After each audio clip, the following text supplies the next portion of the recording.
Shadow Binders is back in stock on shopclownfish.com. That's shopclownfish.com. If you missed our Indiegogo, now's your chance. You can get the books again. And now on with the show. Doctor Who Flux flops. Doctor Who Flux had terrible ratings. Falling short of 2020, and 2020 fell short of 2019. We're going to talk about the utter state of Doctor Who. It's basically Doctor Who cares at this point. And I got to tell you the truth. I forgot there was even a new episode of Doctor Who coming. I forgot a new season of Doctor Who started, Series 13. Off to a very middling start. And you know what? Russell T Davies can't come back fast enough. Not that that's going to fix the show, I don't think. But it's not looking too good. We're going to talk about that. Before we get into it any further, please subscribe for more pop culture news, views, and rants. Guys, over 239,000 subs. Thank you for the support. Geeky is not in this video. She will be back. I promise. She's out and about today. She will be back though. But yeah, hat tip to Martin, who sent over this news that Doctor Who Flux premiere. The premiere fell short in the ratings. It's not all bad news though, according to Digital Spy. It's actually pretty good, but you know what? Cosmic Book News has another take on it. They said it's the all-time low. All-time low. So let's talk about this. First we'll go with the good news, right? Digital Spy. Doctor Who Flux premiere ratings fall short of 2020. It's not all bad news. Sounds pretty bad to me. Doctor Who Flux kicks things off with a dizzying, if not confusing, opening episode this Halloween, and by the looks of things, the premiere's ratings are just as unclear. The Halloween Apocalypse, which marked the beginning of Jodie Whittaker's final season as the Doctor, attracted 4.43 million overnight viewers when it aired on Sunday. While that's a dip on season 12's premiere, it's not all bad. Explaining the figures for Flux's first episode, the BBC's Elizo Zimba confirmed that although the 4.43 million figure is down on the 4.88 million who tuned in to Spyfall, it marks an uptick compared to most of season 12's remaining episodes.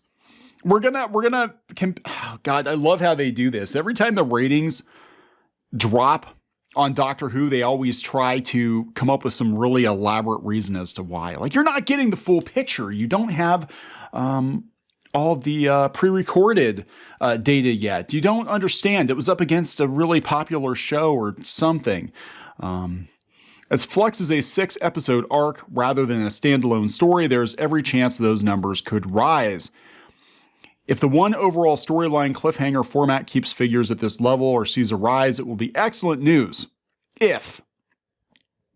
But if it falls at the rate of the last series and it's already starting from a lower base, if the episode is confusing, and I haven't seen it because I forgot it was even a thing, if it's confusing, people might not come back. Offering a mixed appraisal of season 13's initial ratings, he concluded right now it's in not brilliant, not terrible territory.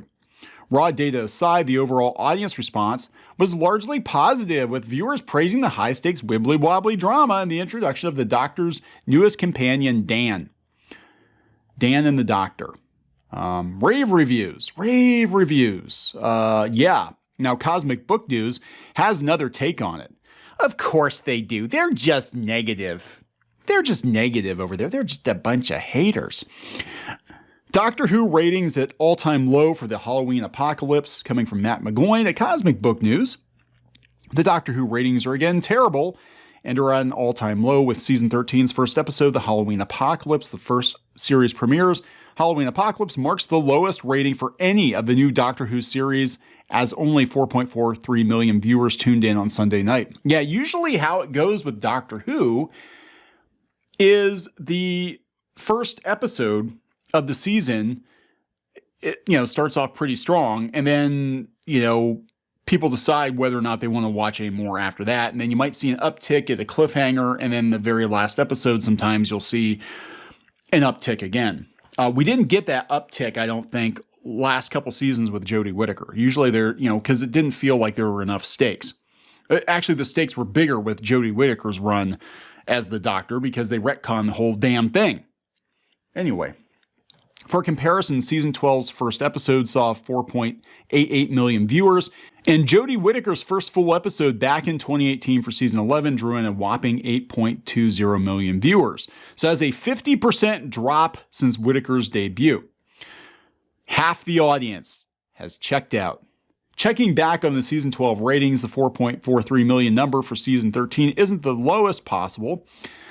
It isn't as low as episodes of season 12 dropped below 4 million, with only 3.71 million viewers tuning in for Ascension of the Cybermen, the lowest rated Doctor Who episode. The BBC recently announced that both showrunner Chris Chibnall and Jodie Whittaker are leaving the show, and that fan favorite showrunner Russell T Davies is returning to Doctor Who, where his David Tennant episodes are among the highest rated for the series. Yeah, I don't expect it to be a homecoming, though. I would love to think that they're going to fix Doctor Who, but I don't think they're going to. I'm beyond excited to be back on my favorite show. Regarding the Halloween Apocalypse episode, McGloin says he watched it through Amazon Prime last night, and he actually liked it. Oh my God, he actually liked it. Cool villains were introduced along with familiar ones. Homages were made to past episodes, and a new companion was introduced with an actor and comedian Dan Lewis, who I felt was great. They did more with Yasmin in one episode than the previous 2 years, and the episode went by so fast that it felt like 15 minutes. Yeah, so interesting.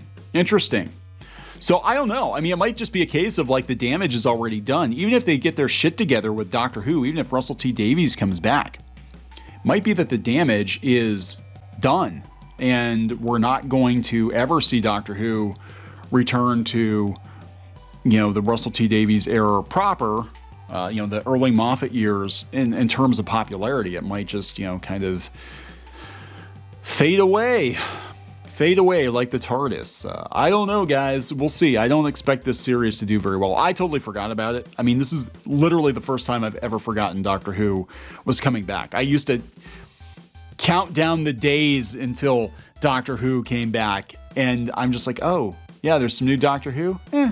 Who gives a shit? I don't care. I don't care anymore. I'm out. Maybe I'll check it out. Who knows? We'll see. I'm going to wrap it up. Please subscribe for more pop culture, news, views, and rants, guys. We'll talk later.